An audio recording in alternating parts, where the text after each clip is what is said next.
ભાઈ, ઓફિસની અને હેલીપેડની વાત આમાં આવે ક્યાંથી? આપણે 75 લાખના તોડના તમે જે આક્ષેપ મારા પર કર્યા હતા એની ખુલાસાની વાત કલેક્ટરને કીધી હતી, અને કલેક્ટરે ચોખ્ખી આ વાત ખોટી છે એવું કીધું. આજે કલેક્ટર જ્યારે એમને સમર્થન આપતા હોય તો તમે બંધારણીય પદ પર બેસીને બે મોડાની વાત કરો એ વ્યાજબી નથી.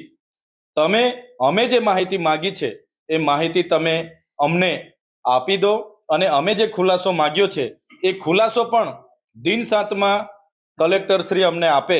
અમારા રાજકીય કારકિર્દીને નુકસાન થાય અને અમારા શાખને નુકસાન થાય એવું અમે ક્યારેય સાખી લેવાના નથી. કલેક્ટરને અમને જાણવા મળ્યું છે ઈડી સુધીની ધમકીઓ ભાજપના નેતાઓ દ્વારા મળી છે. સરકાર દ્વારા પ્રેશર કરવામાં આવ્યું છે કે સત્તાની સામે શાણપણ યોગ્ય નથી, અમે કહીએ એ પ્રકારે તમારે નિવેદન આપવાનું છે. કલેક્ટર સાહેબની મજબૂરી હું સમજી શકું છું.